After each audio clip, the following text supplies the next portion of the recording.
la unidad 7 y muchas de las características y de los fenómenos que vamos a ver son cosas que ustedes, imagino yo, que conocen, porque son fenomenologías como más humanas, por decirlo así, más de la experiencia cotidiana. Tal vez en los campos eléctricos, los campos magnéticos, si alguno no hizo circuitos eléctricos o capacitores o los fenómenos de inducción o si no trabajaron nunca con circuitos de corriente alterna, son experiencias como más abstractas per se, pero básicamente lo que nosotros sí sabemos de termodinámica, nosotros tenemos mucha experiencia más cotidiana porque, bueno, no sé, tenemos un microondas y calentamos objetos, entendemos más de la termodinámica porque tal vez, no sé, calentamos espacios en nuestras casas, porque calentamos objetos para comer, cocinamos comida y entonces la termodinámica tiene como muchas más partes de la realidad que son más tangibles que los campos que nosotros vimos en las primeras 6 unidades. Entonces, en general, podemos traer muchas más de las experiencias cotidianas hacia las cosas que vamos a ver de física. Y además tenemos ya también todos los conocimientos de electricidad, ¿sí? Y entonces, básicamente podemos traer también de ese conocimiento de la electricidad hacia las cosas que nosotros conocemos de física. Y entonces nos permite básicamente eso también traer como una nueva capa de fundamentos hacia lo que vamos a estar viendo hoy. O sea, si ustedes miran, creo que lo hablamos en las primeras clases, cuando hablamos de las primeras clases, nosotros hablamos de que el universo tenía cuatro fuerzas, que ustedes estuvieron todos física uno estudiando la gravedad más o menos, digo más o menos, pero la fuerza gravitatoria, ¿sí? Eh, y después había tres fuerzas más, dos que no las vemos acá, que se llaman la nuclear fuerte y la nuclear débil, eso se lo dejamos a física 3 para los electrónicos, navales y eléctricos. Y después está el electromagnetismo. Si ustedes se miran de esas cuatro fuerzas, no hay ninguna fuerza que sea la fuerza térmica, ¿sí? O las interacciones térmicas, sino que básicamente lo que nosotros tenemos lo que nosotros conocemos como la termodinámica, los intercambios de calor, es básicamente es una manifestación, ¿sí? De la energía electromagnética. Es una manifestación de la energía electromagnética en ciertos rangos de frecuencias, ¿sí? Que nosotros podemos experimentar el calor, ¿sí? De igual forma que en ciertos rangos de frecuencia la energía electromagnética es luz, ¿sí? En otros rangos de energía es básicamente energía térmica que nosotros podemos intercambiar. Y entonces nosotros podemos agarrar y muchas de las cosas que nosotros fuimos aprendiendo básicamente del electromagnetismo, lo podemos traer a la termodinámica directamente. Circuitos eléctricos podemos implementarlos dentro de la termodinámica, sobre todo para la conducción y la transferencia del calor. Eh, y también, por ejemplo, para nuestro problema de calorimetría, nosotros podemos encontrar conceptos de lo que serían las capacitancias, por ejemplo. Y entonces podemos encontrar paralelismos exactamente ahí con esas magnitudes. Entonces, termodinámica, o por lo menos esta primera unidad, es una primera unidad inicial hacia las magnitudes que vamos a estar trabajando y hacia las dos fenomenologías o tres fenomenologías que vamos a trabajar, que bueno, son cosas básicas de la termodinámica, pero que ustedes ya las conocen porque ya estuvimos trabajando con esas magnitudes o con esas, básicamente, con esos conceptos. Entonces, hoy tendríamos que ver qué es el equilibrio térmico, pero fíjense que ustedes van a poder extrapolar cualquier tipo de equilibrio, ¿sí? Nosotros ya sabemos acerca de equilibrios electrostáticos, ustedes ya aprendieron en física uno de equilibrios de fuerzas y entonces es extrapolar ese concepto de equilibrio hacia nuestros conceptos termodinámicos. Cómo funcionan algunos termómetros, ¿sí? Cómo funcionan estos termómetros van cambiando, ¿sí? La tecnología de los termómetros hoy ya, no digo que esté obsoleta, pero que por lo menos hoy estamos ya utilizando otros tipos de termómetros. Después vamos a ver cómo se transfiere el calor mediante estas tres fenomenologías, que son conducción, convección y radiación.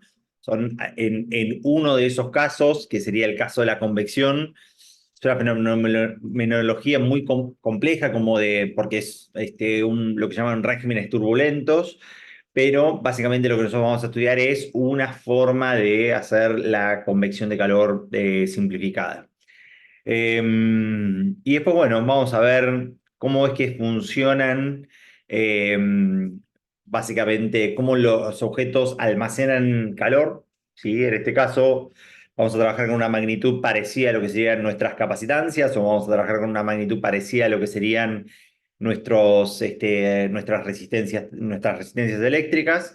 Y bueno, vamos a ver bueno, cosas que se difieren entre el calor, la temperatura, las equivalencias que hay entre las diferentes magnitudes del calor. Y por último, vamos a ver cómo es que nosotros podemos hacer algunos cálculos básicos de cambios de estado y de cambios de temperatura. Ustedes ya saben lo que son los cambios de fase, ¿sí? Los experimentamos en nuestra vida. O sea, nosotros tenemos 5 estados, pero comúnmente en nuestra vida cotidiana tenemos 3 estados, ¿sí? Tenemos sólidos, líquidos y gaseosos. Después estaría el plasma y el condensado de Bose-Einstein. Y bueno, nosotros vamos a trabajar con los 3 primeros, ¿sí? Que son los estados más comunes en la termodinámica. Y bueno, vamos a ver cómo podemos hacer algunos cálculos iniciales. Les traje un problema para mostrarles una herramienta, digo, una herramienta gráfica que yo utilizo mucho para los problemas básicamente de calorimetría. Bueno, entonces, la temperatura y el equilibrio térmico, ¿sí? La temperatura que nosotros lo conocemos y es una medición de la energía cinética que nosotros tenemos adentro de cualquiera de los elementos. En general, esta es una relación, ¿sí? Compleja, porque lo vamos a ver tal vez cuando veamos la primera ley de la termodinámica, en donde vamos a ver cómo es que se comportan los gases y cómo es que absorben, no sé, en energía y cómo la temperatura nos representa a nosotros este movimiento microscópico de estos cuerpos, pero básicamente nos representa la temperatura una forma de medir la cantidad de energía que tienen ciertos cuerpos en algún momento en particular.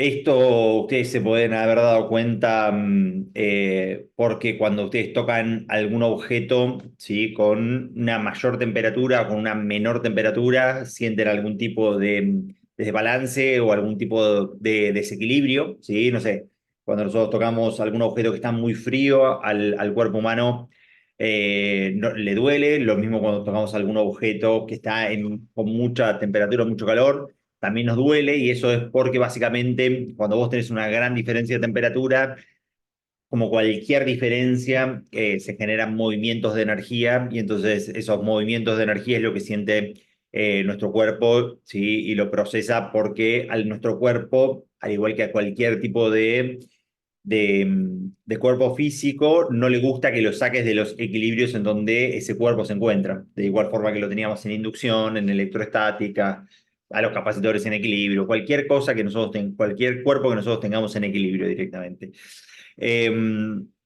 Entonces,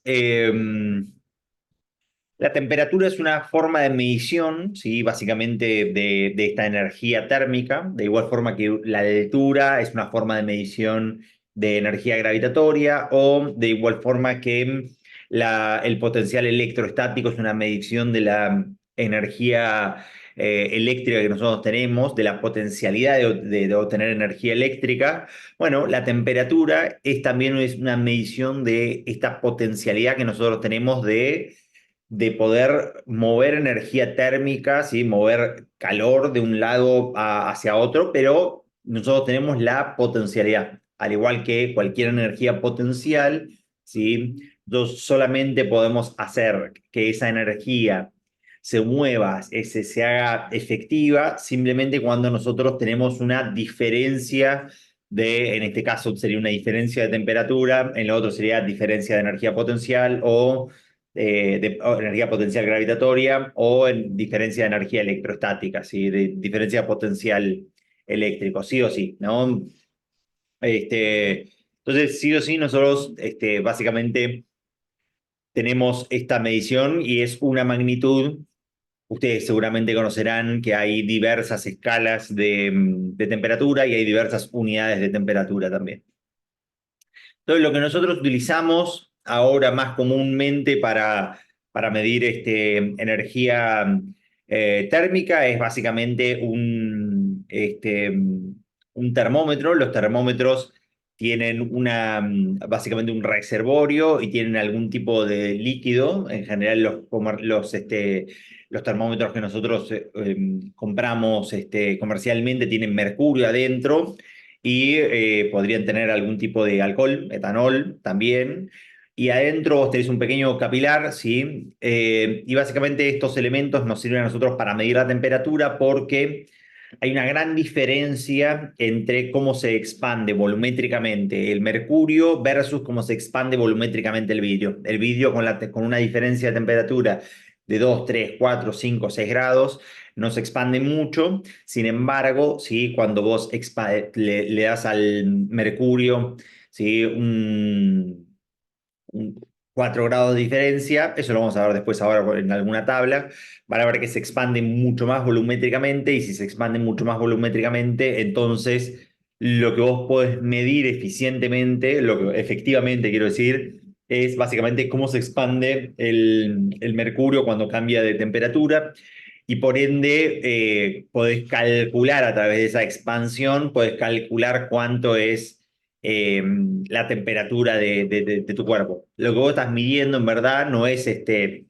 con un termómetro de este estilo, lo que uno está midiendo no es estrictamente la temperatura, sino lo que uno está midiendo es el volumen de mercurio, ¿sí? Y bueno, básicamente cómo se expande con una diferencia de temperatura. Pero bueno, indirectamente lo que nosotros hacemos es medir esa temperatura.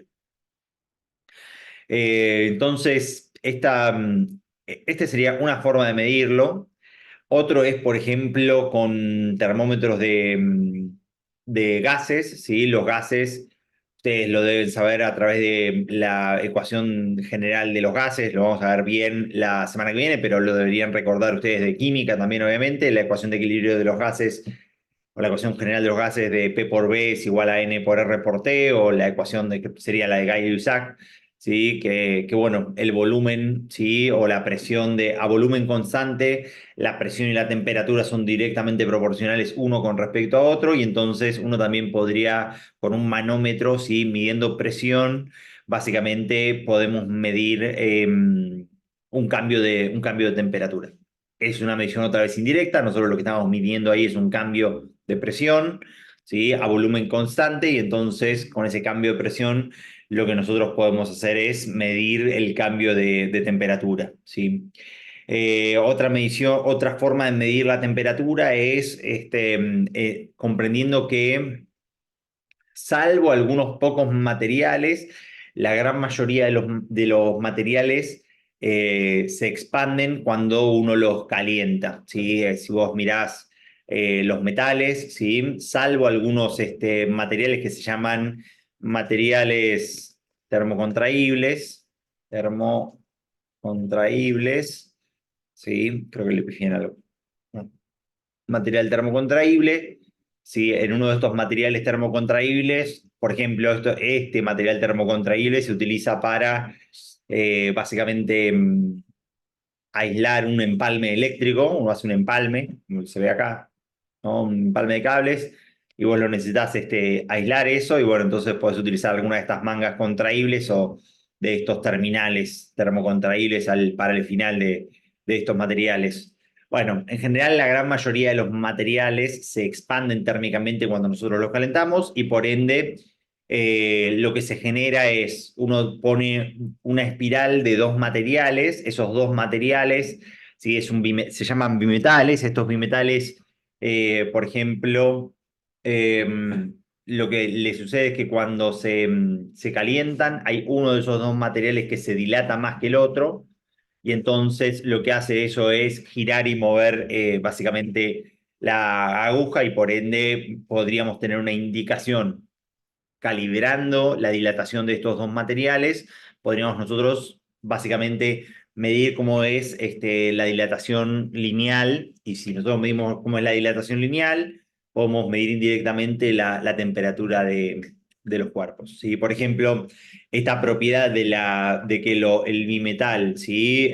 Se dobla, se arquea hacia un lado, simplemente porque los dos cuerpos tienen básicamente dilataciones diferentes, se utiliza mucho por ejemplo, se utiliza, no sé si mucho, se utiliza también, ¿no? En los interruptores termomagnéticos. A ver si podemos buscar el bimetal.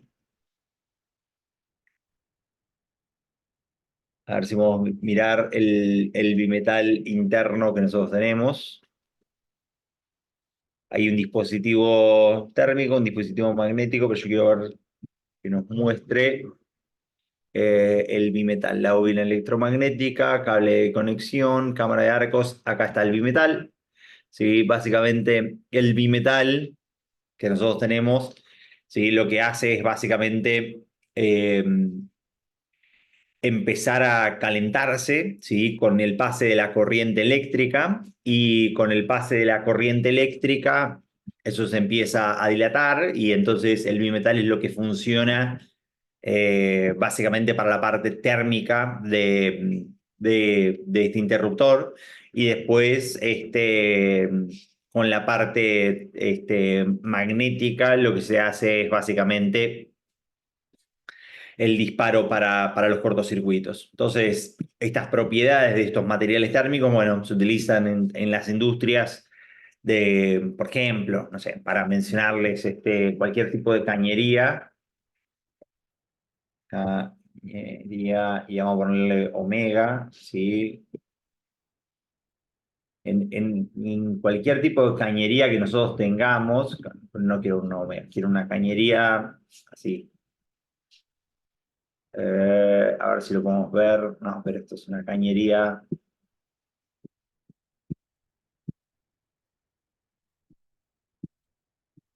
Algo más así. En general, las cañerías, cada cierta cantidad cada cierta cantidad de longitud, lo que se les hace básicamente es, se las doblan en omega para básicamente liberar tensiones. Si vos tuvieses todas cañerías pegadas una con respecto a otra, ¿sí? Linealmente, cuando esas cañerías se calientan, ya sea por la temperatura exterior o, por ejemplo, cuando vos tenés la temperatura interna, suponete que vos transportás un fluido adentro, no sé, algo caliente, un gas o lo que sea que necesites, un líquido para un proceso, bueno, se empezaría a dilatar y tendrías tensiones internas de ese evento, y podrías podría romperse por la tensión interna, ¿sí? Entonces, lo mismo las vías de tren separadas, ¿no? En las vías de tren se deja un espacio, ¿sí? Que este pequeño espacio que nosotros tenemos en las vías de trenes para también esa dilatación térmica que nosotros tenemos, ¿sí? De los cuerpos. Porque si uno no les deja, fíjense, cuando vos tenés muchísima longitud, bueno, la tensión interna le puede ganar a la tensión de dilatación le puede ganar a la resistencia al material, y bueno, doblarse y romperse directamente. Bueno, estas son tres formas que uno tiene de medir temperatura, pero también, por ejemplo, podrías hacer la medición de temperatura láser, ¿no? Por ejemplo, ¿sí? Eso también es una forma de medir la temperatura ahora. ¿Sí? Lo que se hace es se apunta con algún cuerpo, ¿sí? Un medidor láser, ¿sí? Se mide el rebote de ese rayo, y con la medición del rebote de ese rayo uno puede calcular indirectamente cuánto es la temperatura de algún cuerpo. Básicamente eso ahora se utiliza para hacer, por ejemplo, medición térmica, ¿no? Por ejemplo, en instalaciones eléctricas. Sí, voy a poner transformador, pero se podría hacer en cualquier tipo de instalación eléctrica. Si haces una imagen térmica, pudiendo detectar qué lugar tiene mayor temperatura, qué lugar tiene menor temperatura de estos cuerpos, ¿sí? Y esta medición entonces de la temperatura, ustedes podrían ver que es más parecida entonces también a lo que nosotros mirábamos como con los potenciales eléctricos. ¿Sí? Los potenciales eléctricos como una magnitud que nos permite a nosotros determinar qué lugar tiene mayor energía eléctrica, la temperatura nos determina a nosotros eh, qué lugar tiene mayor energía. Entonces, al igual que nosotros vimos en nuestra separación de materiales eléctricos, nosotros vimos que había una separación de tres tipos de materiales eléctricos. Teníamos los materiales que eran aislantes, los materiales que eran conductores eléctricamente hablando, y los materiales que eran los semiconductores, ¿sí? En nuestras magnitudes térmicas nosotros seguimos manteniendo esa diferencia. Nosotros tenemos materiales aislantes y tenemos materiales conductores, ¿sí? Y básicamente los materiales conductores son aquellos que nos permiten básicamente conducir el calor de una forma eficiente. ¿Sí? Todos los materiales son materiales conductores si uno les pone una diferencia de temperatura lo suficientemente grande. ¿Sí? De igual forma que le pasaba a los materiales eléctricos. Entonces, esto es simplemente una forma de catalogarlos los materiales. ¿Sí? De hecho, si uno se lo pone a pensar, lo que existen es que son los materiales aislantes no existen per se, hablando, porque no hay ningún material que pueda aislar perfectamente el intercambio de calor. De igual forma que tampoco hay un aislante perfecto eléctrico, siempre hay pequeñas corrientes de conducción. Si vos ponés, no sé, una placa de una hielera o si ponés una placa térmica, indistinto de la cantidad de placas en serie que vos pongas, sí o sí siempre vos vas a tener una cantidad de energía que esté fluyendo, ¿sí? Al igual que siempre vimos en todas las unidades, siempre fluyendo desde donde hay más energía, ¿sí? Naturalmente hacia donde hay menos energía, ¿sí? Siempre la energía térmica funciona exactamente igual que la energía electrostática, en ese sentido, ¿no? Entonces, básicamente nosotros vamos a trabajar con materiales aislantes, ¿sí? Con materiales conductores, para hacer algunos cálculos. Hay una unidad y van a ustedes ver en uno de los laboratorios, que es el laboratorio de calorimetría, el próximo que les falta, que básicamente el calorímetro uno lo considera ideal, pero en verdad uno siempre tiene pérdidas de esa energía hacia el exterior. Entonces, la ley cero de la termodinámica, sí, es la última no sé si es la última, pero digo, tendría que llamarse ley uno y la primera tendría que ser la 2 y la ley 2 la 3. La ley cero de la termodinámica es lo que se llama la ley de equilibrio termodinámico y es una ley que es bastante intuitiva, sí o sí, con respecto a cómo son los intercambios calóricos entre los objetos. Es bastante intuitiva porque es algo que nosotros ya deberíamos entender qué es lo que pasa, sí o sí, con el equilibrio de los cuerpos.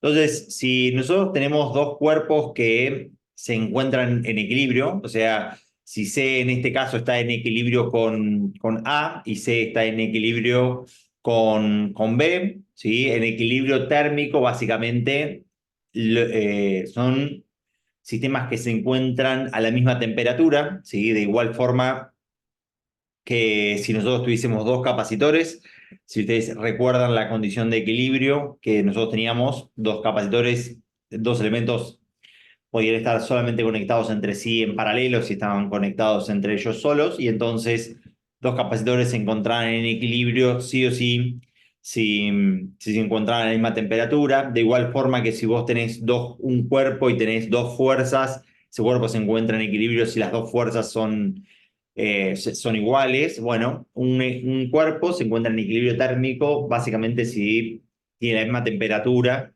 con otro cuerpo. Y entonces, si A y C están en equilibrio, entonces B y C también se encuentran en equilibrio, ¿sí?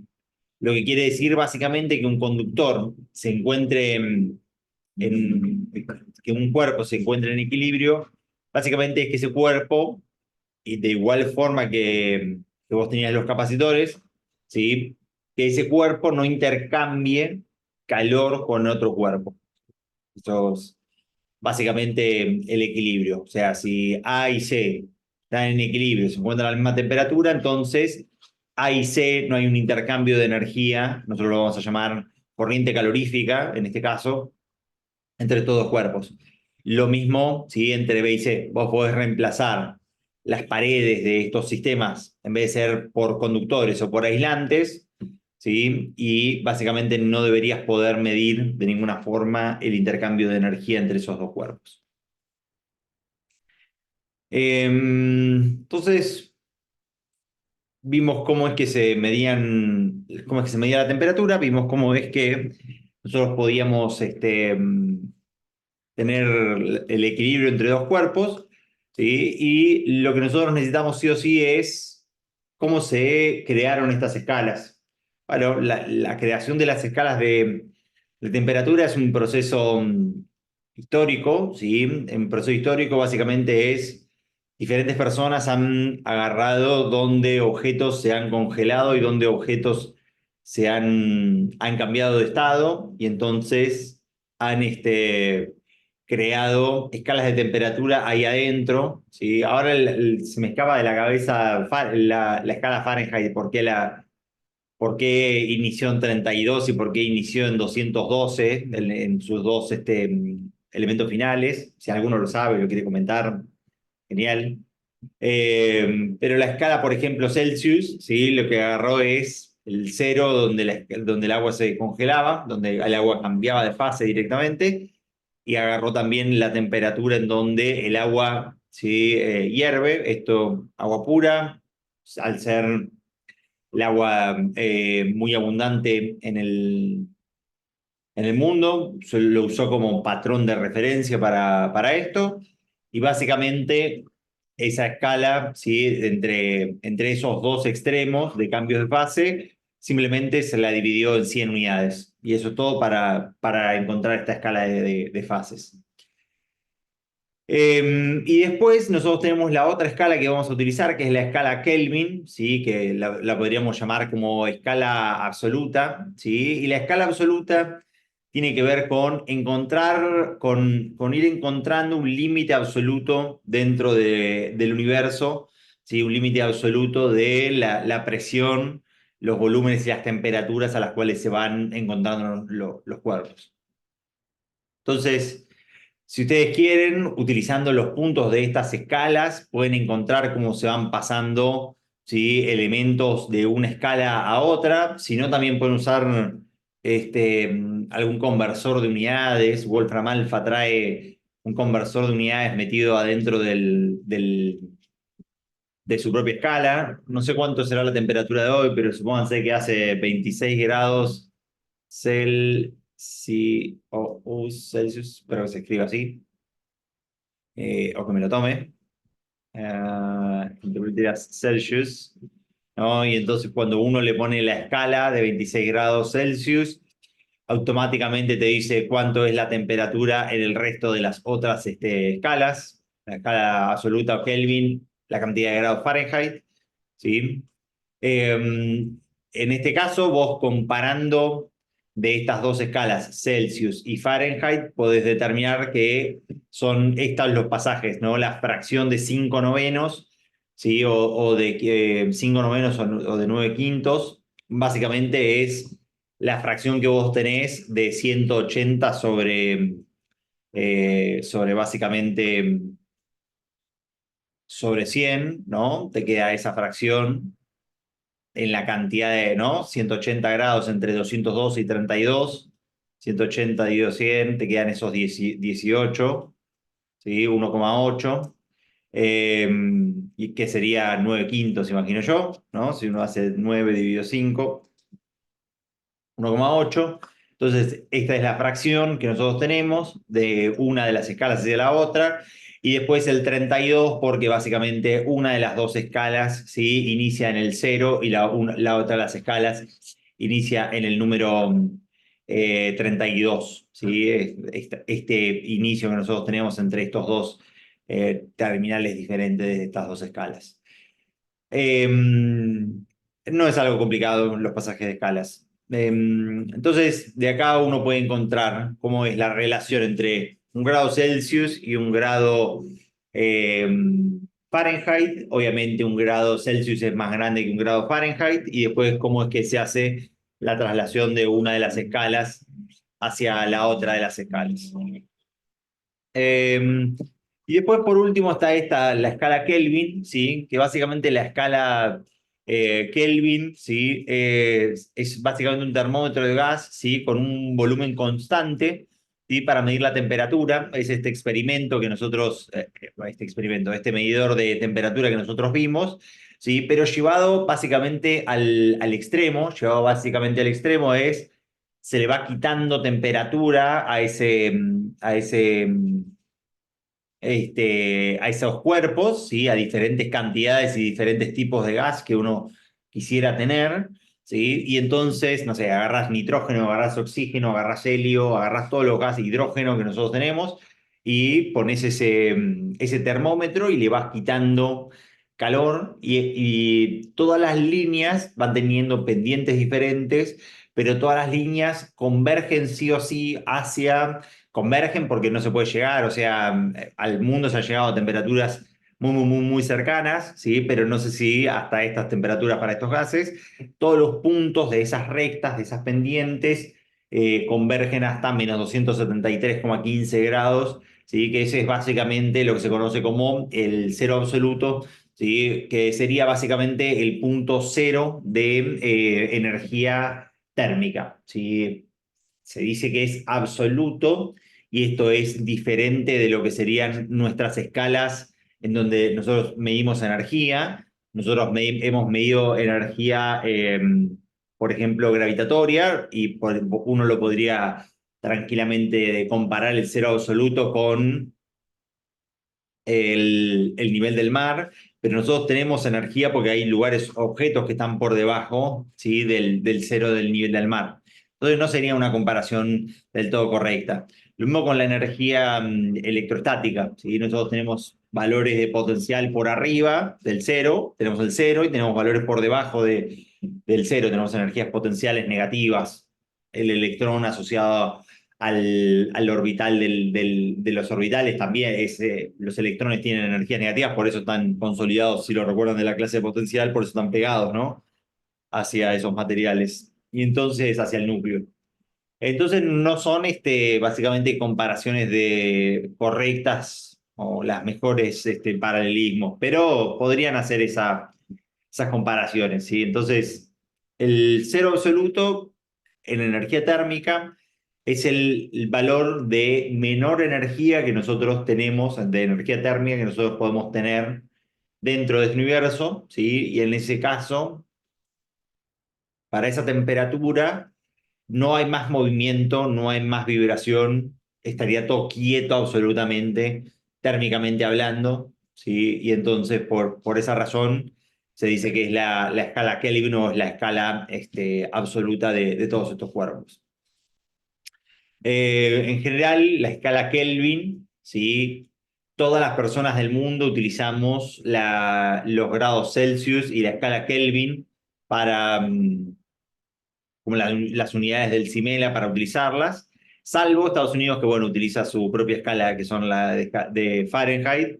Todos los demás utilizamos las unidades del CIMELA, grados Celsius y grados Kelvin, ¿sí? Para básicamente, para medir la temperatura. Entonces, algo que uno puede hacer, ¿sí? Que capaz que es algo que ustedes ya están pensando, pero que seguro me van a decir, cuando nosotros tengamos una diferencia de temperaturas, ¿sí? Y una diferencia de temperatura, nosotros la estamos pudiendo, nosotros la pensamos siempre como siempre una temperatura final menos una temperatura inicial. Si nosotros estamos hablando de diferencias de temperaturas, ya sean de que estas temperaturas las estamos hablando en grados Celsius, o estas diferencias de temperaturas las estamos hablando en grado Kelvin, ¿sí? Son exactamente iguales, porque fíjense que entre 373 y 273 hay exactamente 100 unidades, de igual forma que hay 100 unidades entre 100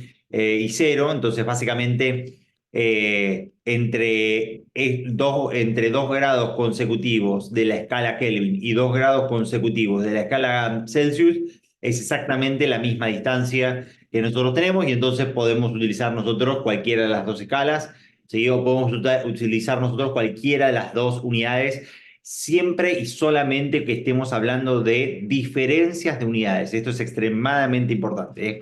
Esto nos sirve a nosotros para nuestros problemas de calorimetría o para, a veces nos van a servir para nuestros problemas de gases, pero recordémoslo, ¿sí? Esto es siempre que estemos hablando de una diferencia de temperaturas. Bien, si bien nosotros, si bien lo mencioné yo poco en la introducción, cuando estábamos hablando de los materiales, ¿sí? Los materiales se expanden térmicamente cuando les aumentamos nosotros la temperatura. Esta expansión térmica viene dada por una ecuación que es estrictamente lineal, ¿sí? Esta expansión estrictamente lineal básicamente es eh, una expansión que depende básicamente de un coeficiente, la cantidad de metros que nosotros estemos queriendo expandir y cuánto mayor sea la diferencia de temperaturas, ¿sí? O sea, vos vas a tener coeficientes, ¿sí? De igual forma que nosotros teníamos coeficientes de aumento de resistencia de la temperatura, de aumento de resistencia debido al aumento de temperatura, ¿sí? Nosotros, salvo algún material que se ahora no exactamente, que no me acuerdo, pero había algún material con aumento de la resistencia negativo, básicamente casi todos los materiales aumentaban la resistencia con la temperatura. Bueno, de igual forma nosotros tenemos un aumento de longitud con la temperatura y nosotros ese aumento de la longitud lo podemos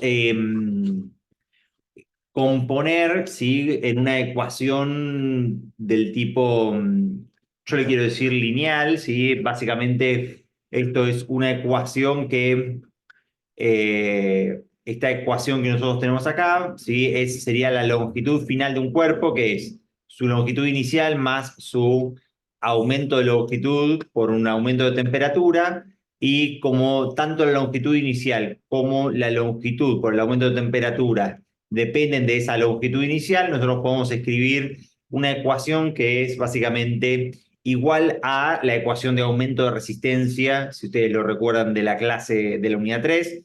La resistencia dependía de una resistencia a 20 grados por un factor que era 1 más, ¿sí? Un coeficiente de aumento de resistencia por la variación de temperatura.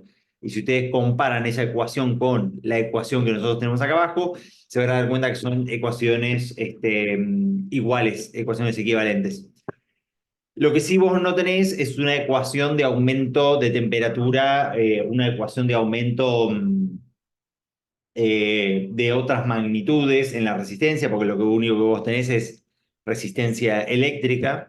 Y en cambio, en los diferentes materiales, lo que nosotros tenemos, ¿sí? Son básicamente un material, no es que crece solamente lineal, como por ejemplo las vías de tren que vimos recién nosotros. Vías de, de tren y temperatura, ¿no? Como lo vimos recién acá. Entonces, esta dilatación no es que es solamente lineal, sino que también se expanden hacia arriba y también se expanden en ancho.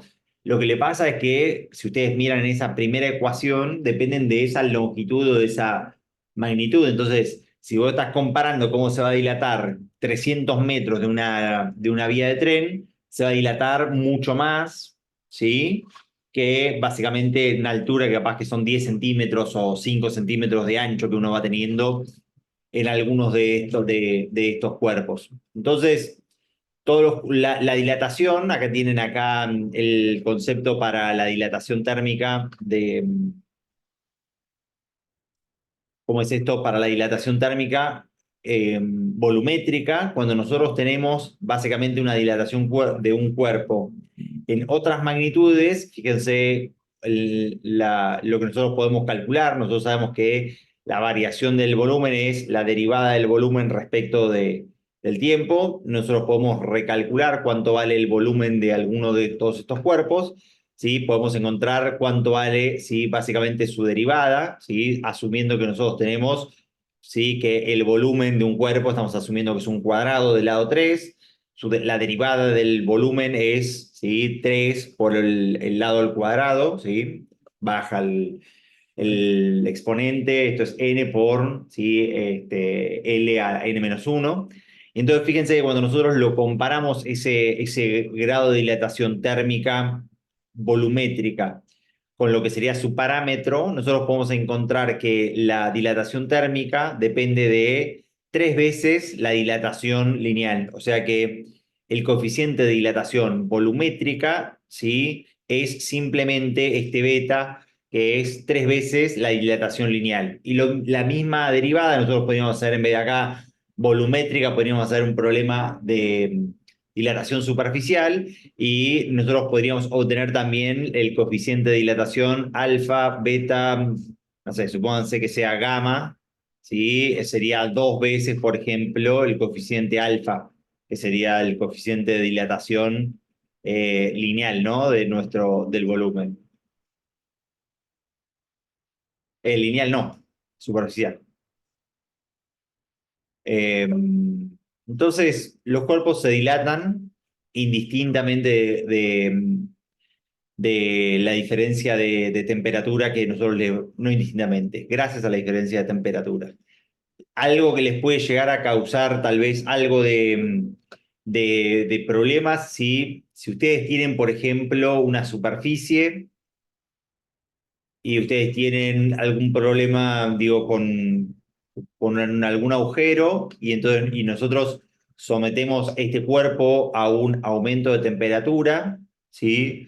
Este cuerpo lo que va a pasar es a crecer en todas sus magnitudes, ¿sí? En todas sus magnitudes quiere decir que nosotros vamos a crecer en la superficie, o sea, acá tendríamos un aumento de delta de L, ¿sí? De aumento de longitud en este cuerpo, y también la circunferencia que nosotros tenemos adentro. Capaz que alguno puede llegar a pensar que esto funciona más parecido a, no sé, si uno aplasta algún tipo de cuerpo o algo así. No, esto no es así, sino que nosotros cuando le damos un aumento de temperatura a un cuerpo, ¿sí? Aumenta las longitudes, ¿sí? Y también aumenta la superficie, o aumentaría el radio, ¿sí? De todos estos cuerpos. Lo mismo si tuviésemos, ¿sí? Por ejemplo, esto sería para un aumento de algo superficial, y si nosotros tuviésemos, supónganse, una copa, por ejemplo, un vaso de vidrio, ¿sí? No vayan a pensar que porque nosotros tenemos un aumento de temperatura, básicamente la parte de adentro del vaso se va a achicar, no. Si nosotros tenemos un aumento de temperatura, básicamente aumenta todo este cuerpo, ¿sí? Cuando nosotros tenemos este aumento de temperatura, yo lo que voy a hacer esto es pegar acá, y todas sus dimensiones van a aumentar básicamente, ¿sí? Eh, no es que se aumenta en una dirección, o sea, aumentan los rayos exteriores y los rayos interiores también aumentan, pero aumentan hacia adentro. No, todos crecen homogéneamente, como para que esto quede bien en claro con los aumentos de temperatura directamente. Entonces, fíjense que esto es lo que yo les comentaba cuando nosotros tenemos expansión de cuerpos volumétricas. Ahí tienen en las expansiones una tabla de expansión de sólidos y alguna tabla de expansión de líquidos, ¿sí?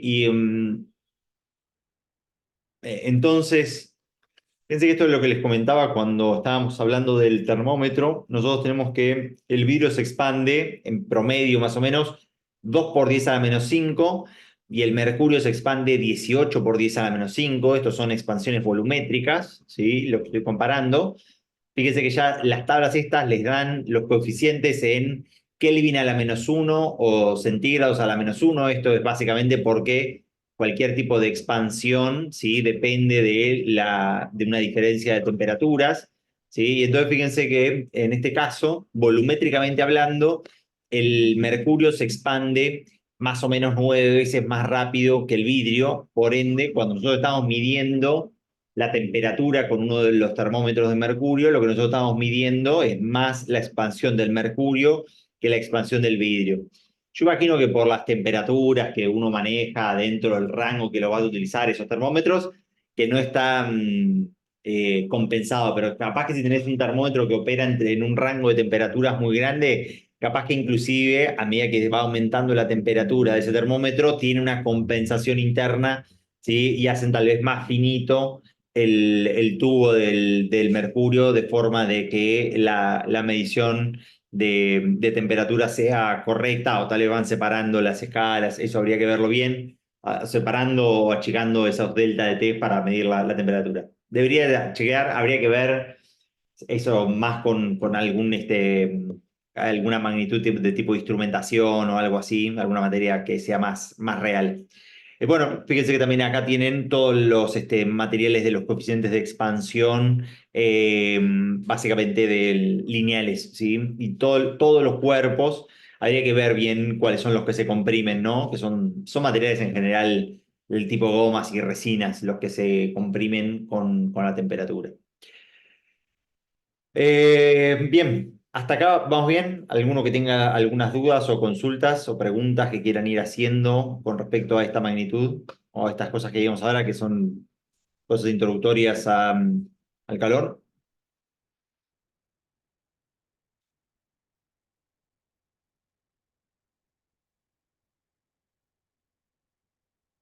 Por Bueno, ahora creo que bien. sí, no hay no hay cosas, no hay cosas muy complicadas en ese sentido. Les traje para que hagan un problema ahora, pero el problema es de calorimetría. Así que, o para que trabajen un ratitito, aunque sea. Bien, cantidad de calor. Lo que nosotros vamos a trabajar, ¿sí? Que son estas cantidades de calores, ¿sí? El calor básicamente es una medición de la energía, ¿sí? El calor es una cantidad de energía que nosotros podemos mover de un lado a otro. Fíjense que el calor es una magnitud que sería el equivalente, lo que sería es hacia lo que sería la carga eléctrica en nuestros parámetros en nuestros parámetros eléctricos, ¿sí? Y sería parecido, ¿no? No quiero decir que es exactamente igual, ¿no? El calor eléctrica, porque la carga eléctrica es una partícula de masa y en cambio el calor es una partícula de energía, ¿sí? Y no son exactamente iguales, pero para muchas de nuestras ecuaciones van a ser muy similares y van a ser equivalentes. Entonces, fíjense que en este caso, ¿sí? El calor que absorbe o el calor que puede ceder cualquier tipo de material, ¿sí? Es directamente proporcional, ¿sí? A su diferencia de temperatura. Esto es una pequeña cantidad de calor y esta es una diferencia de temperatura. ¿Sí? Y acá nosotros tenemos una multiplicación de dos objetos, ¿sí? Que básicamente uno es la masa, M, ¿sí? Y el otro es lo que sería el calor específico, que sería la C. Ustedes de su experiencia tradicional pueden entender que calentar, por ejemplo, una taza de agua es exactamente igual a calentar eh, una pileta de agua con respecto al material que uno está calentando, pero ¿sí? A nosotros nos lleva mucha más temperatura, nos lleva mucho más cantidad de energía calentar una pileta de agua que calentar una taza de agua directamente. Entonces, por eso es que la capacidad, ¿sí? La capacidad calorífica es lo que sería equivalente a nuestra capacidad eléctrica de un capacitor, ¿sí? Nuestra capacidad calorífica nosotros lo podemos calcular como la masa por el calor específico del material, ¿sí? Esto es la capacidad calorífica. Eh, y básicamente es un parámetro que eran intensivos y extensivos. Es un parámetro que es extensivo, depende de la cantidad de masa que nosotros estemos básicamente analizando dentro de nuestros cuerpos. Ahora, el calor específico, que es la menor cantidad de unidad de masa que nosotros le tenemos que, a la cual nosotros le tenemos que entregar una pequeña cantidad de calor para aumentarle un solo grado, ¿sí? Ese calor específico es algo propio de cada uno de todos, de cada uno de todos los materiales, ¿sí? Y depende estrictamente de bueno, con sus pequeñas salvedades, ¿sí? Depende de qué material es y también dependería, si uno quisiera ser específico, de la temperatura a la que se encuentra. Y ciertos materiales no dependen, tienen una variación de calor específico. ¿Sí? Hay una variación de calor específico con la temperatura que nosotros en general la vamos a despreciar básicamente porque es algo muy, muy, muy chiquitito. ¿Sí? Si ustedes lo miran acá, ¿sí? Tenemos una variación de ese calor con la temperatura, ¿no? Lo ven acá, que pasa por una pequeña panza, ¿sí? Dependiendo este es el calor, ¿sí? Esto es dependiendo de la temperatura, pero pasa de 1,008, ¿sí? Pasa a 100 grados, ¿sí? Pero en el medio pasa por 0,916. Entonces, esa variación de temperatura, esa variación de calor específico es negligente comparativamente para las magnitudes que vamos a estar trabajando nosotros. ¿Sí? Entonces, en general ahí nosotros definimos qué son estos materiales, ¿sí? Qué son estos materiales que nosotros vamos a estar trabajando. Nosotros vamos a trabajar con materiales puros, pero la gran mayoría de los materiales en general son materiales compuestos. Nosotros vamos a tratar de entender cómo es que se intercambian calor, agua, alcoholes, aceites y algunos metales, obviamente, ¿sí? Y ustedes pueden ver acá en una tabla algunos calores específicos del agua en diferentes unidades. Esto también vos lo podés buscar si querés.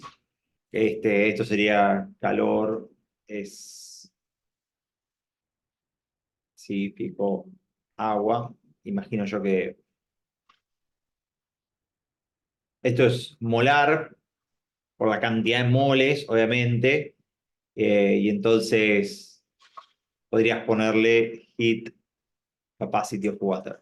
Y entonces ahí sí te lo debería dar como la capacidad específica del agua, ¿sí? Pero por kilogramo, por ejemplo. Porque por mol es otra magnitud que uno debería tenerlo, ¿no? De esa forma se define también lo que es nuestra unidad térmica, otra de estas unidades térmicas que nosotros hablamos. En este caso es la caloría, ¿sí? La caloría es la menor unidad energética que nosotros le podemos dar al agua para que 1 gramo de agua aumente 1 grado su temperatura, ¿sí? Y esa sería como la primera definición de energía de cantidad de calor que nosotros podemos encontrar. Entonces, Joule fue el que, a través de un experimento, ¿sí? Básicamente encontró la equivalencia entre lo que sería el trabajo térmico o la energía térmica y el trabajo mecánico, ¿sí? Básicamente agarrando ¿cómo es esto? Una paleta y un peso, y lo que hizo fue dejar caer un montón de veces ese peso y agitaba el agua que vos tenías adentro de ese recipiente, ¿sí? Y también y comparó esa cantidad de trabajo que vos tenías que hacer, o sea, no sé, n veces la masa por la diferencia de altura que vos tenías, eso era la cantidad de trabajo que él le había agregado a ese recipiente, ¿sí? Y lo comparó entonces contra lo que serían las calorimetrías o las calorías que eran lo que nosotros estaban haciéndolo térmicamente ese mismo tipo de experimento. Y entonces, básicamente, llegó a encontrar, ¿sí? La equivalencia que nosotros conocemos entre lo que serían la energía o la energía mecánica que nosotros conocemos ahora, ¿sí? Y la energía térmica, que era lo que se utilizaba como diferentes como diferentes constructos en ese momento. Entonces, lo tienen acá, una caloría es 4,186 joules, ¿sí? Y si no, la inversa, habría que hacer este cálculo. Si lo quisiéramos hacer, esperen que... esperen. Si no, el otro, el inverso, 1 dividido 4,186, ¿sí? Sería al revés, entonces un joule, ¿no?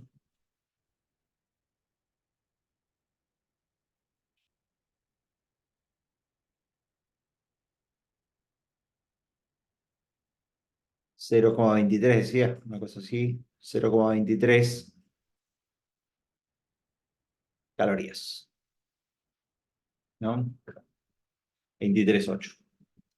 También lo pueden hacer esto, si quieren hacer cualquier tipo de conversión en Wolfram Alpha, ¿sí? Podrían decir, no sé, un joule, y les va a dar un montón de transformaciones, ¿sí? Electron volt, ergios, y a ver, seguramente hay alguna caloría. Tal, energía, mira, no te la da en calorías. Da en electron volt, ergios, millijoules y otras cosas. A ver si One Hal me lo da en otra magnitud. Una caloría, ahí sí te lo da en joules. Y habría que decir, si no, one joule in cal. Y ahí te lo da. Sí, para cualquier cantidad que vos quieras, podrías pasar de una de todas estas magnitudes hacia la otra. Este tipo de usos es muy bueno para cuando estén trabajando en sus problemas no tanto en los primeros problemas de termodinámica, sino en los de después, que hay, no sé, volúmenes en centímetros cúbicos y en litros y presiones en pascales, en Newton sobre metro cuadrado, en BTU, todo ese tipo de cosas. Pasar de una unidad a otra es extremadamente muy útil con alguno de estos programas o cosas así. Bueno, básicamente entonces, ¿sí?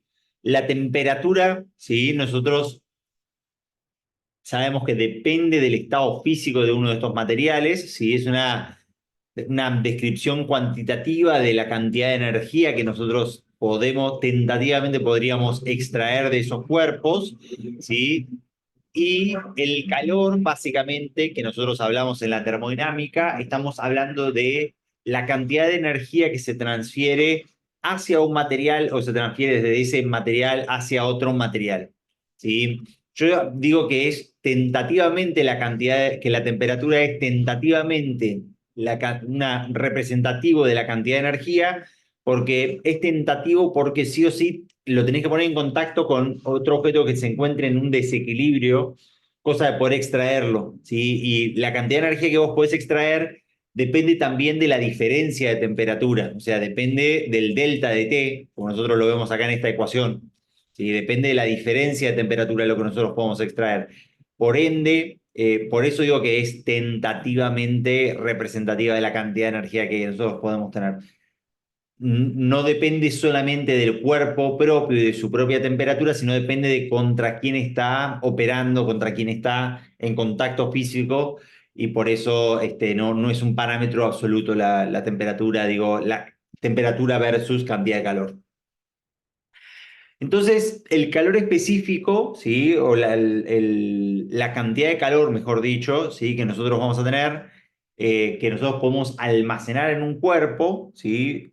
Va a depender estrictamente la, mm, su calor específico, de su masa y de la diferencia de temperaturas, o sea, entre la temperatura final a la cual nosotros lo estemos llevando y la temperatura inicial al cual nosotros lo agarramos. Esta primera ecuación, ustedes se van a dar cuenta que es muy parecida, muy parecida.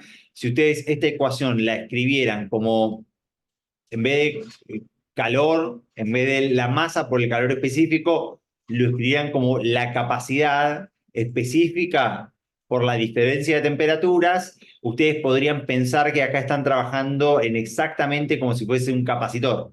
La cantidad de carga es básicamente su capacidad multiplicado por la diferencia de potencial a la cual se está conectando un capacitor, ¿sí?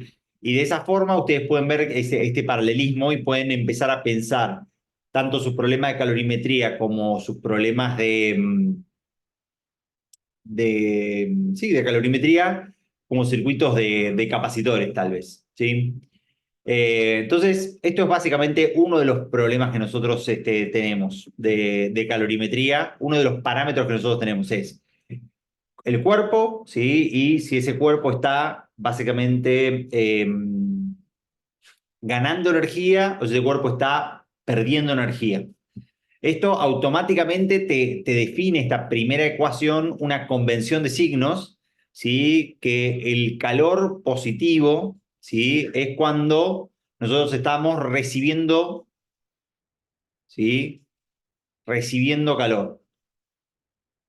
Ustedes lo pueden analizar cuando nosotros tenemos un cuerpo y ese cuerpo pasa de una temperatura inicial a una temperatura final que es más grande, ¿sí? O sea, nosotros estamos calentando un objeto, es porque básicamente eh, nosotros le entregamos una cierta cantidad de calor a este cuerpo y entonces recibir calor, ¿sí? Es un calor positivo. Lo sacamos eso de esta ecuación acá, ¿sí? Y de estas diferencias de temperatura, que la temperatura final, ¿sí? Es mayor que la temperatura inicial y por ende esta diferencia de temperaturas me queda positiva. De la igual forma que nosotros lo tenemos así, la inversa, ¿sí? O sea, un calor negativo básicamente es que nuestro cuerpo está cediendo calor,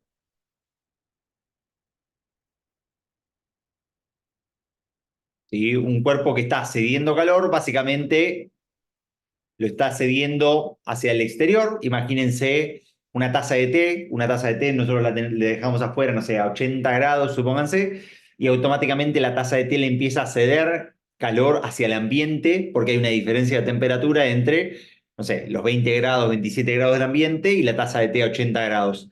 Entonces, la taza de té va a pasar de un momento de estar a 80 grados, a estar 70 grados, a estar 60 grados, o sea que básicamente la temperatura final es menor que la temperatura inicial a la cual se encontraba este problema, y entonces este calor que se dio la taza de té hacia el medio ambiente es un calor cedido y es un calor negativo directamente. Esta convención de signos te queda automáticamente armada, ¿sí? Solamente con entender las diferencias de temperatura y la experiencia cotidiana de qué es lo que hacen los cuerpos, ¿sí?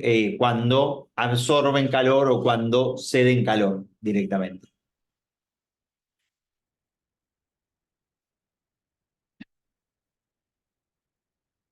Entonces, a ver si los cambios de fase tenemos acá. Los cuerpos van a cambiar de fase, a ver si tenemos acá, hay un gráfico, cambio de fase. Hay un gráfico que es esta curva, ¿sí? Que en verdad tendrías un par más, pero uno tiene para cada... Estos son gases, líquidos y sólidos, ¿sí? Y para diferentes temperaturas y diferentes presiones, ¿sí? Nosotros tenemos un cierto cuerpo, ¿sí? Cómo se comporta, ¿sí? Si se comporta como un líquido, sólido o gaseoso, todos los intercambios, ¿sí? Todos los pasajes de un estado hacia el siguiente, ¿sí? Los cambios de fase de un estado hacia el otro se hacen siempre básicamente a temperatura constante, ¿sí? A temperatura y presión constante, ¿sí?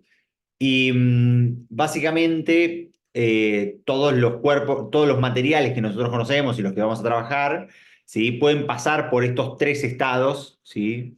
Siempre de uno hacia otro. La cantidad de energía que me lleva a pasar de un cuerpo hacia un estado es exactamente igual, es reversible este sistema, es exactamente igual a la cantidad de energía que me lleva para pasarlo del segundo estado hacia el primero. No sé, suponete que yo congelé hielo y para congelar hielo le tuve que extraer 100 calorías y me quedó hielo, ¿sí? Y entonces yo entregándole de vuelta esas 100 calorías, paso del todo el hielo, ¿sí?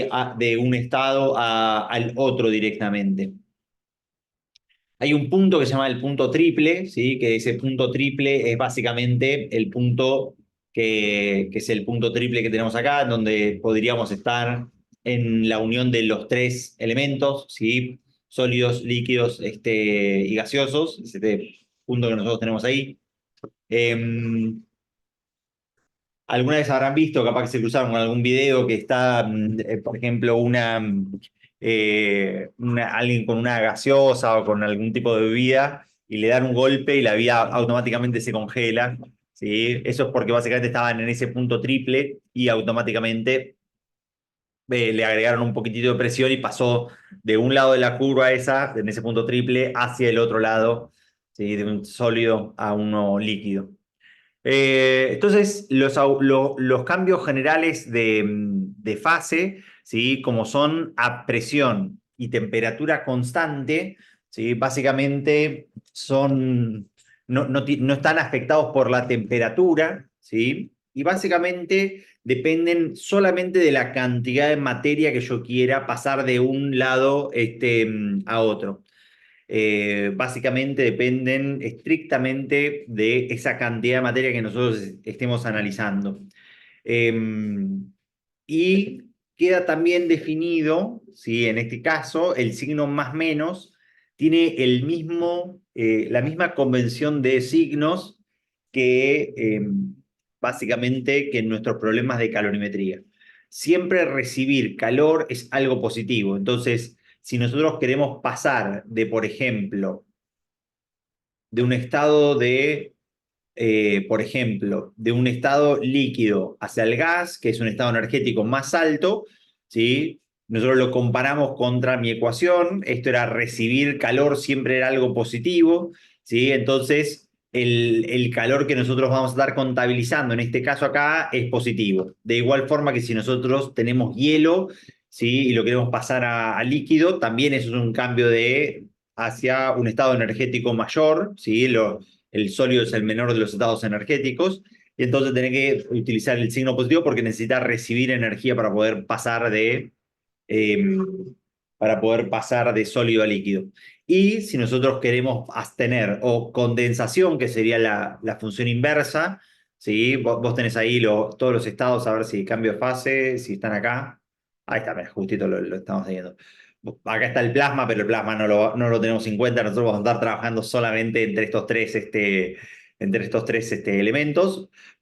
Nosotros hicimos recién así, de sólido a líquido es la fusión, por ejemplo, y de fusión y desde el líquido al gas es vaporización, y el camino, yo lo hice ahí, camino como básicamente lineal, ¿sí? Y el inverso sería desde el gas a la condensación, ¿sí? Esto es lo que nos pasa cuando, no sé, a la noche o dejamos una botella de agua fría o una cerveza y tenemos condensación de agua en la parte exterior, ¿sí? Y después también de líquido a sólido tenés la solidificación.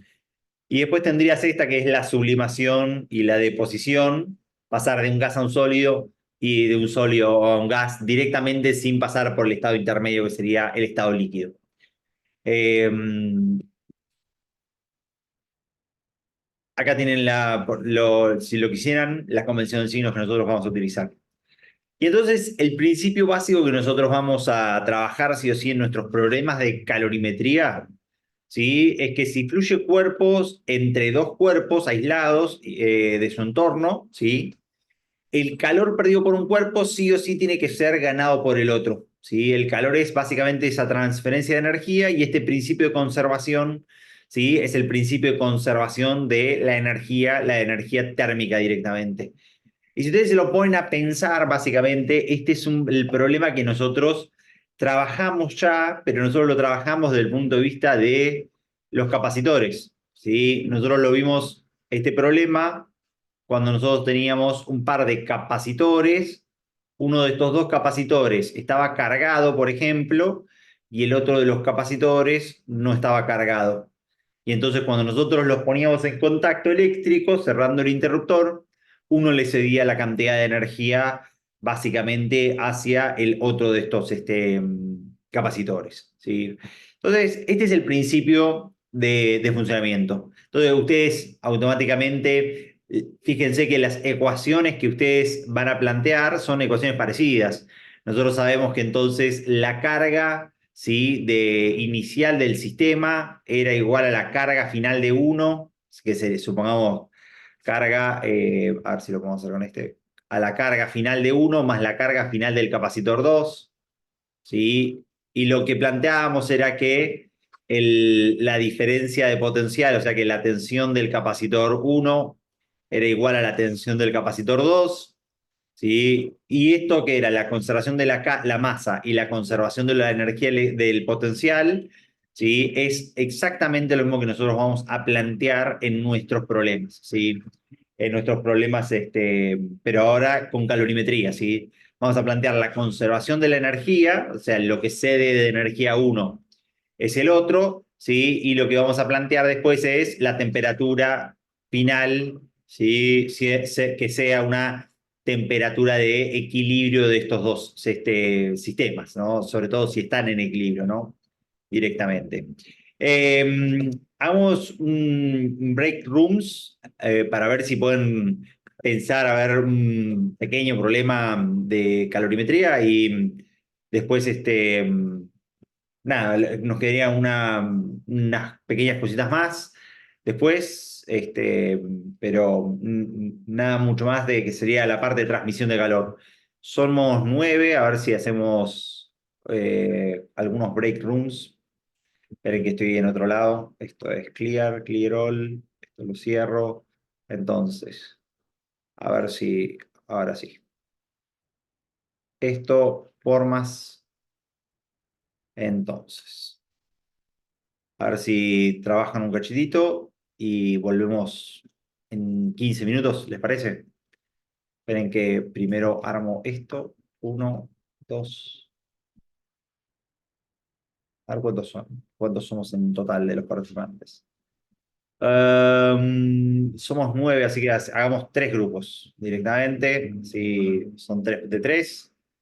Y bueno, fíjense de este problema que no debería ser complicado, pero sí o sí van a tener que pensar qué es lo que está pasando en el problema, ¿no? Un recipiente contiene 250 gramos de agua líquida a 20 grados centígrados, se le agregan 100 gramos de hielo a menos 10 grados centígrados, ¿sí? Y entonces dice, ¿cuál es considerando que el recipiente es ideal, o sea, no intercambian calor con el recipiente, qué es lo que le pasa al final cuando esta mezcla alcanza el equilibrio?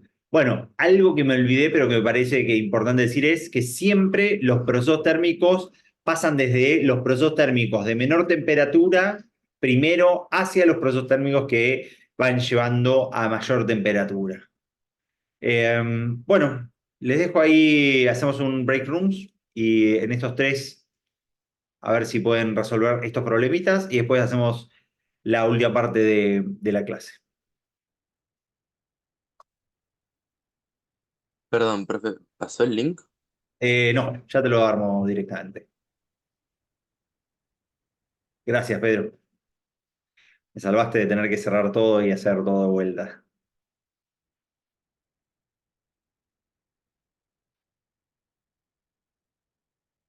Entonces, así.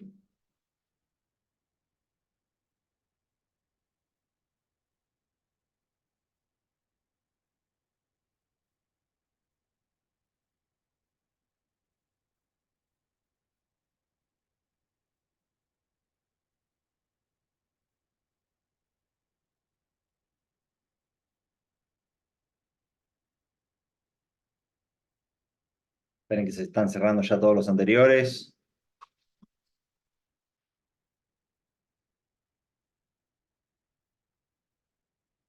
Ahora sí, llévense el link ese.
Mm,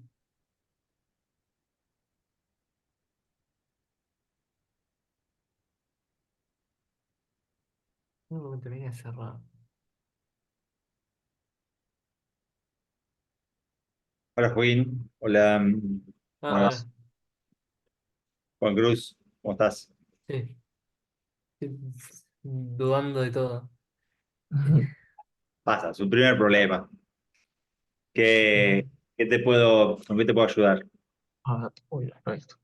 Es que estoy tratando de plantear lo del equilibrio, pero siento que me estoy olvidando de algo, porque Hay que plantear el calor absorbido por el hielo al alcanzar 0 grados, ¿no? ¿O no? No Eso no habría que...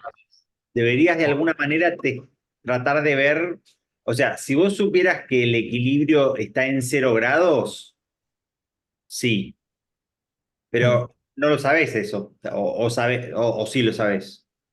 No, no sé. Eso es lo que deberías tratar de hacer en un principio, tratar de determinar de alguna manera ¿Cuál es el equilibrio? cuál es el equilibrio. ¿Cuál es el equilibrio? Me refiero a, el equilibrio es el agua a 20 grados termina abajo de 0 grados, o terminas una masa de hielo y agua líquida en 0 grados, o todo el hielo se derrite y termina todo entre 0 y 20 grados, que son las tres posibilidades que vos tenés de ese problema. Ok, Necesitas de alguna manera lograr determinar eso. ok, eh, ok. Esta C que era calor latente. era ¿Cuál? esto, El el C, no, C. el M por C por delta T, Sí, esta el C que era. calor específico. Ah, calor específico. El latente es el L que vos tenés acá abajo. Sí, me confundí. No, no pasa nada. A ver, entonces,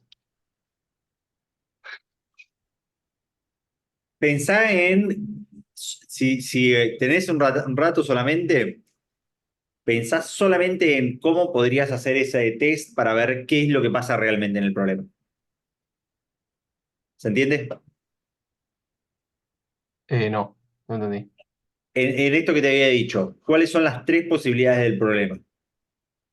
Porque Sí, eso, que se congele todo, que se haga todo líquido, o que, bueno, que sea gaseoso, que no va a pasar, pero claro, no, igual eso está fuera de las probabilidades.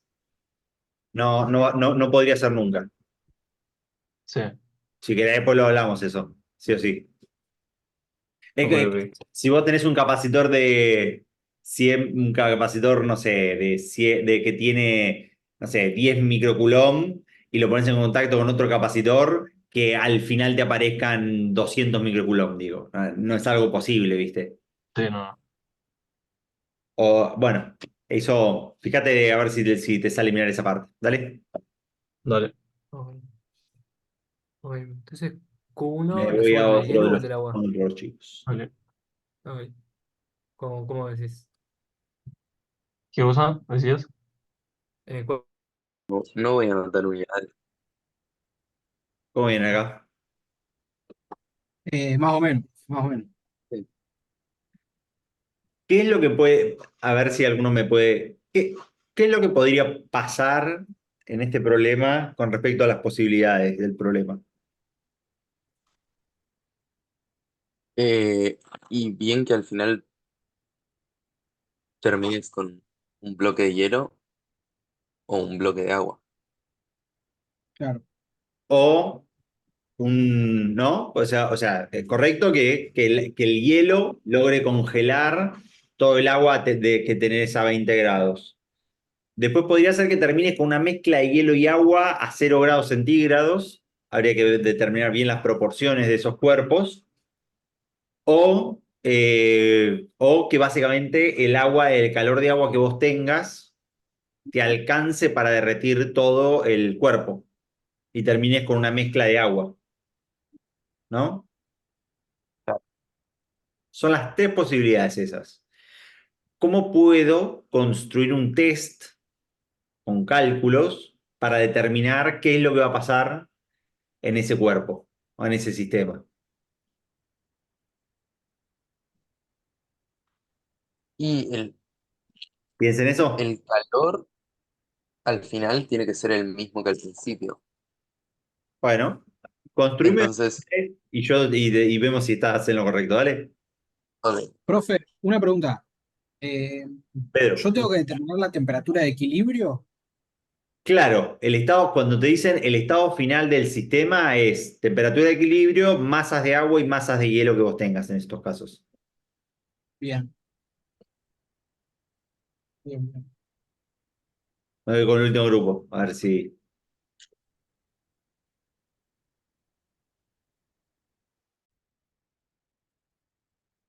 ¿Cómo vienen acá?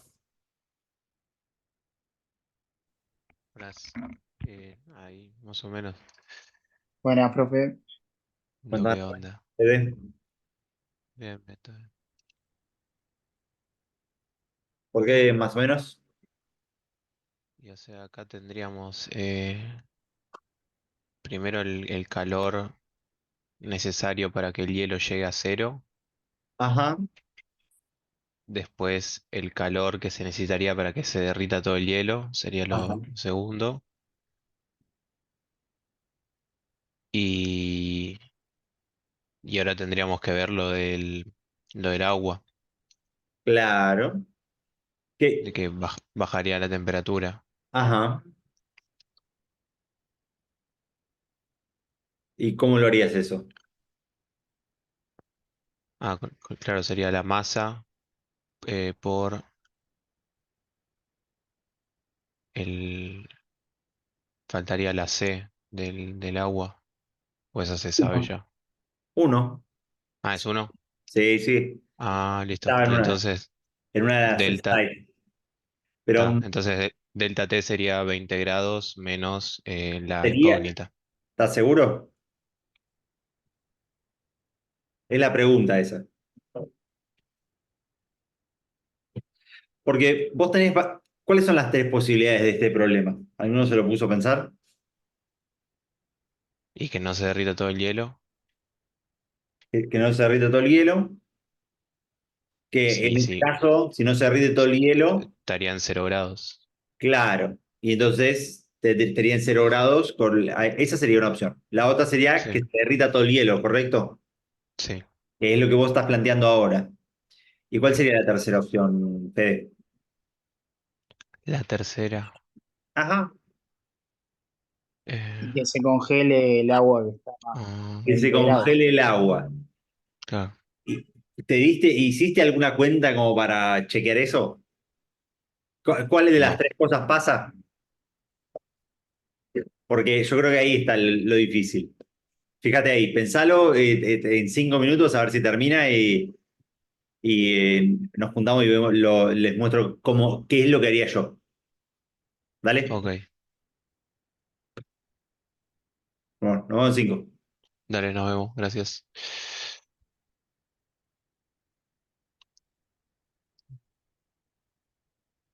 A ver, listo.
Bueno, volvimos todos, ¿no?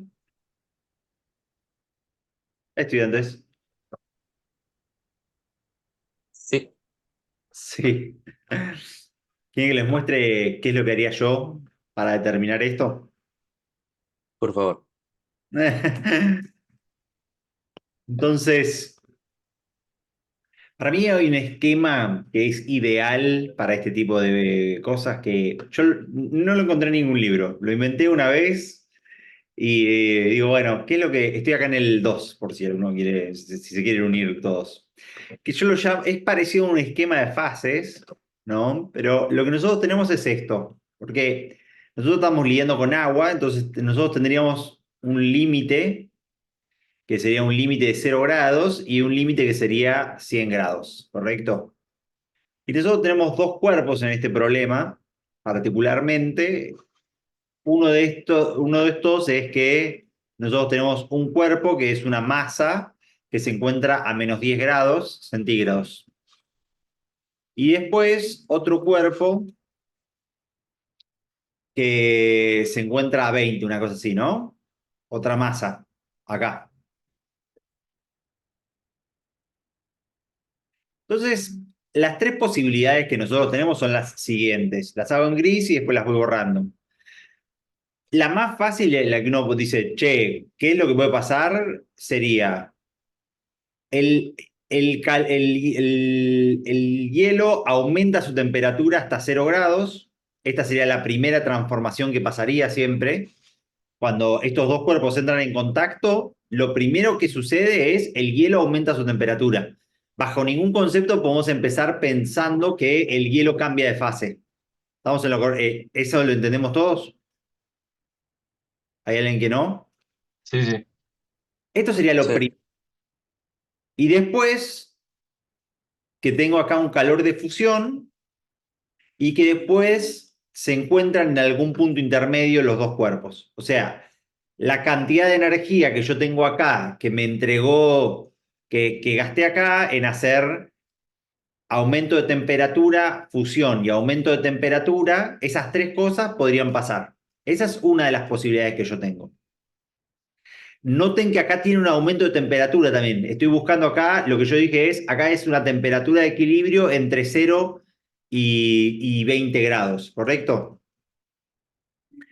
La otra opción es, me alcanza para aumentar la temperatura del hielo y tal vez fundir alguna parte y después con eso se encuentran en equilibrio los dos cuerpos.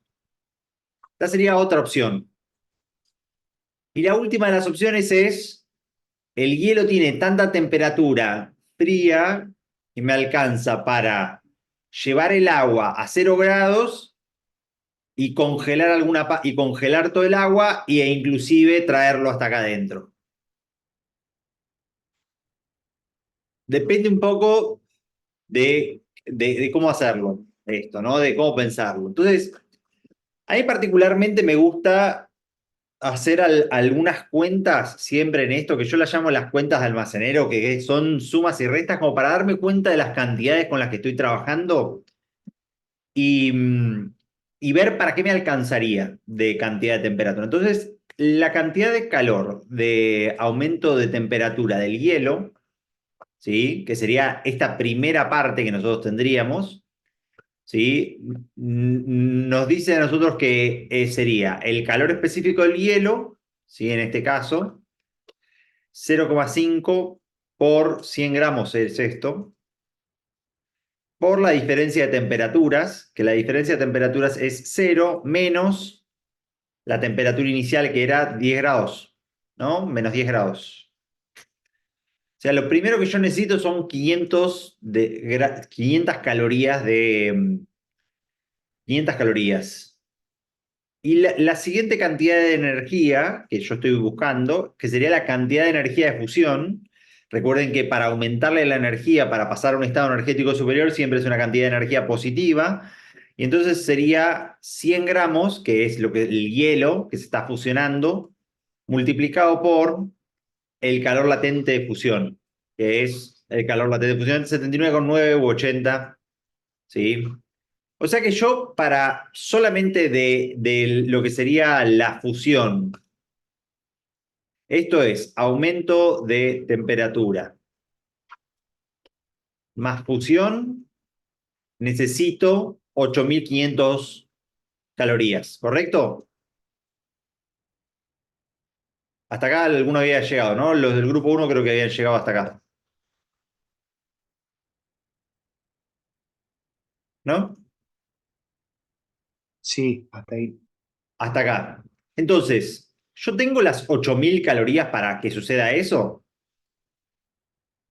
Entonces, lo máximo que yo puedo extraer de temperaturas, yo planteé esto hasta ahora, y que sería básicamente es que me alcance a mí para hacer estos dos parámetros, es la cantidad total de calor que tiene que tener esto, llegando hasta 0 grados, tiene que ser mayor que 8.500 calorías como mínimo.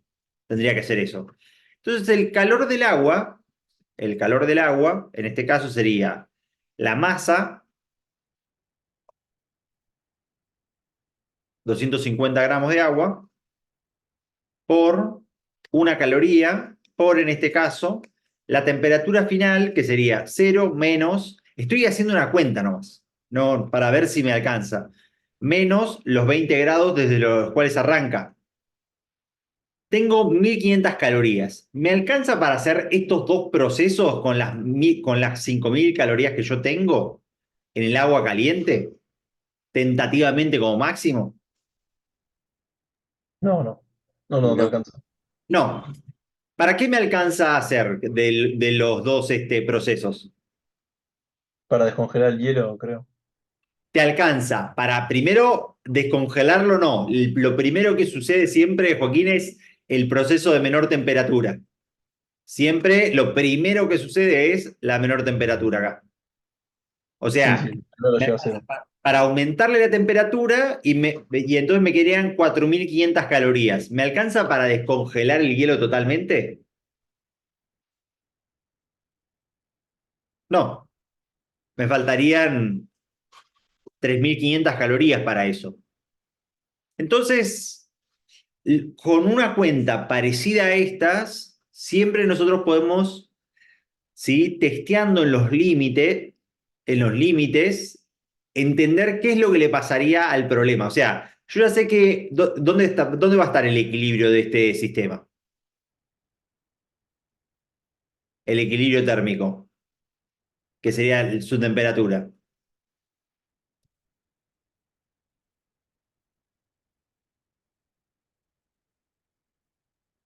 ¿No? ¿No dijeron ustedes que no me alcanzaba para...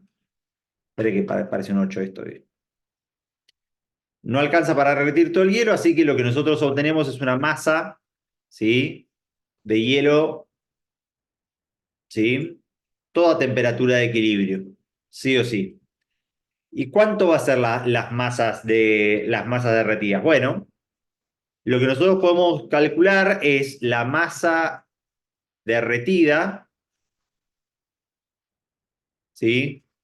Utilizando la ecuación que ustedes ya nosotros encontramos. O sea, el calor que yo le entrego a una masa derretida es la masa por L, que sería la cantidad del calor latente de fusión o de derretimiento, dependiendo del orden de fusión o de solidificación. Entonces, la cantidad de calor que yo tengo disponible para hacer este problema, fíjense, yo en, gasté 500 en aumentarle la temperatura. Y entonces lo que yo voy a derretir es básicamente los 4.500, las 4.500 calorías que me quedan, dividido los 80, en este caso, de esto estoy usando esta ecuación, ¿no? Utilizo la masa como Q dividido L, ¿sí? Entonces, digo, bueno, a mí me quedaban 4.500 calorías y dividido 80 calorías sobre gramo. Y entonces con esto uno saca que lo que te queda derretido, ¿sí?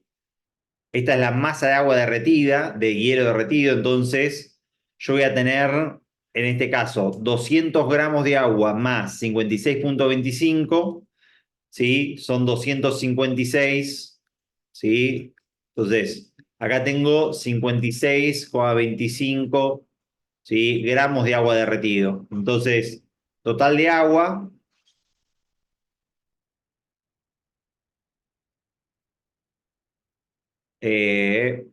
no, 250 era, ¿no? La cantidad de 200 o 250. 250. Entonces esto era 250 más 56, 306,25 gramos. Si se derritieron 56, ¿sí? Y yo tenía 100 inicialmente, ¿sí? La masa de hielo, 100 menos la masa derretida, ¿no? 43,75. Total hielo.